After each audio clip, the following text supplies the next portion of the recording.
but I think that this is the first topic that I would like to talk about today because he said, I didn't realize what I did not know was keeping me from growth. And we at the Sibbach Team see that a lot. Is that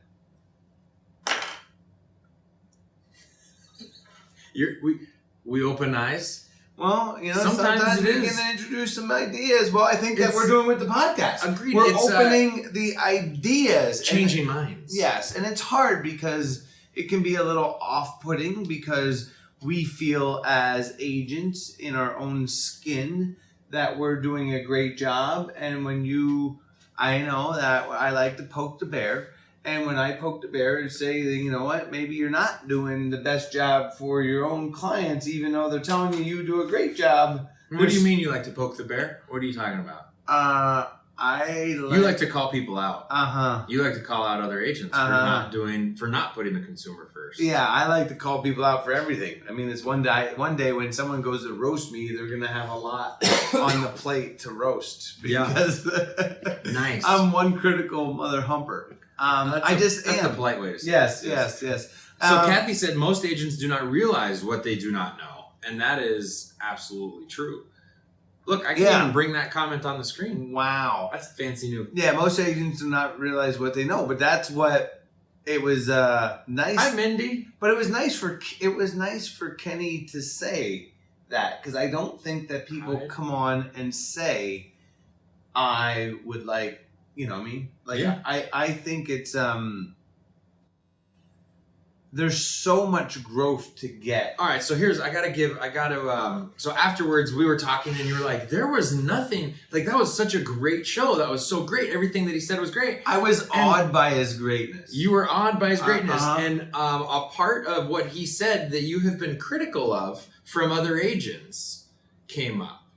Yeah, and I glazed over it. Yeah, you didn't call it out, right? Well, it was funny because when Phil brought it up to me, and I was like, you know what? You're right. It's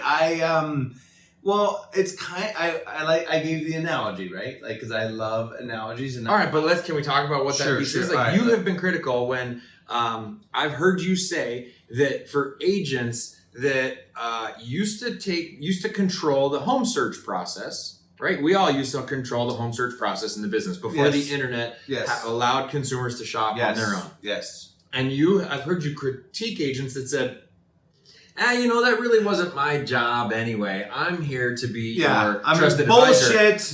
I wasn't the one that was supposed to find your house. Yeah, but we kind of heard him have that flavor after he said all the wonderful things about consumers first. He took that tack. He didn't just say one, but that was the issue. Is that he had the best consumer approach of anyone that we've talked to over the past year in asking agents to tell us how consumer friendly. I mean, I wrote an article on Inman about it 2 years ago. And we still haven't seen people that have come through with... Right, and interviewed hundreds and hundreds of agents and talked to them about it. And usually people are like, oh, no, and they don't even understand the line that we're talking about. They are still think it's about customer experience, and it's not. And then when someone comes on and tells me that he puts on... Seminars to help educate people. Helps people upgrade houses. Recommends it and loans then money. Yeah, like this integrated an offer depot to help people shop the investor all offers. On the seller side. By the time I got to the buyer side, I was so like, I was in La La Land. I was like blown away, and I missed it. So sometimes but yeah, so. I don't know that. Well, here's what it is he said. I give him credit for wrapping it well. Not just wrapping it well, but his definition of even though he said it one way, I think that what he actually does, based on what he does for the consumers on the sell side, I think that there has to be more of what he does for the buyers. And I think I probably gave him credit for that because I just. Well, because he also said he does buyer seminars. If they miss that interview, where do they get it? Do they get it on iTunes? Is it up on iTunes? It's on SoundCloud. All right, so if you go to iTunes and you look for the Solution Real Estate Podcast, but they don't pop up. Okay, cool. The thing is most of my criticism is because there's the general stance in helping buyers is let them search, but he addresses it up front. No, I just because Yeah, there was good. Well, right. He addresses it up front. He says that's not who I am. He still is the pitching that I'm here's here's my valued agent, like all the things, and there's still a lot in that offering that's more than what the standard agent is. But also because he said he did buyer seminars and we didn't talk about those. Yeah. That I have to think that that's an educational piece that we don't hear other people doing, that I was giving him more credit for. Totally agree. We couldn't get to it. So I didn't, I was, and maybe maybe not correctly though. I was giving him credit for that because he still was giving up the search process, which is something that I think is the largest mistake that an agent can make in giving up our. Yeah, but let me correct it. Let me correct my thought on it. Is he didn't necessarily give it up. He just set the stage for the fact that the consumer might be the one that finds the house.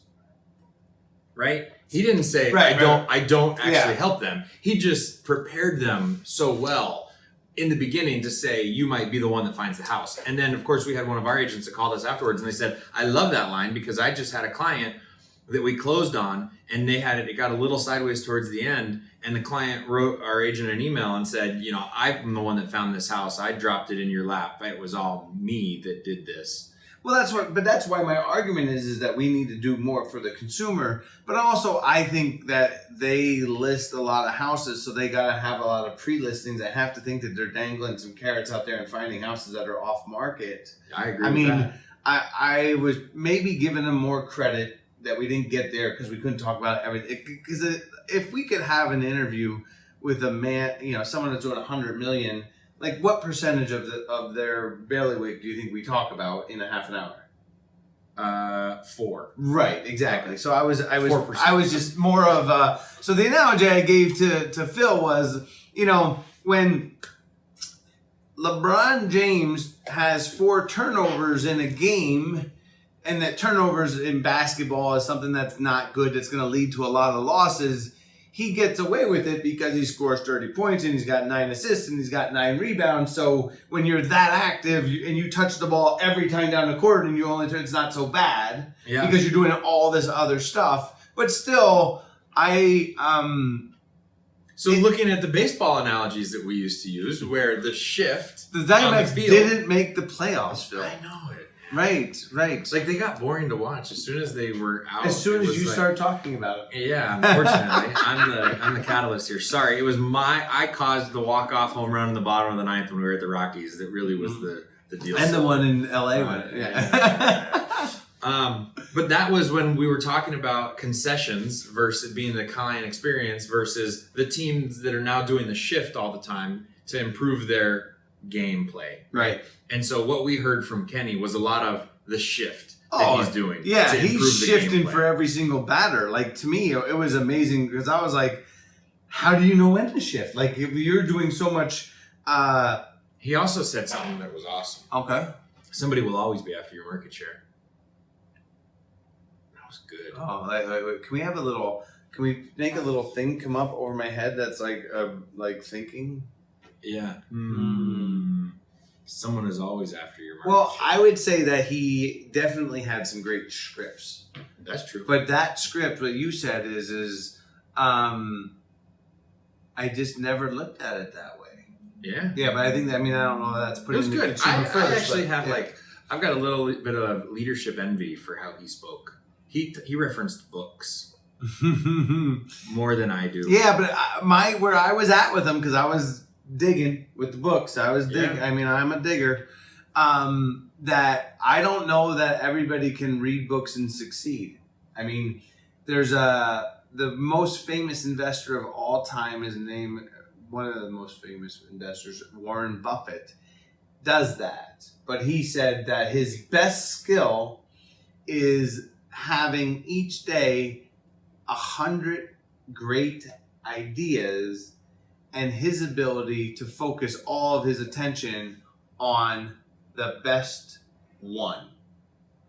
And that what I see from people reading too many books, that the knowledge is good, but quoting Jim Rohn, is knowledge without action is worthless.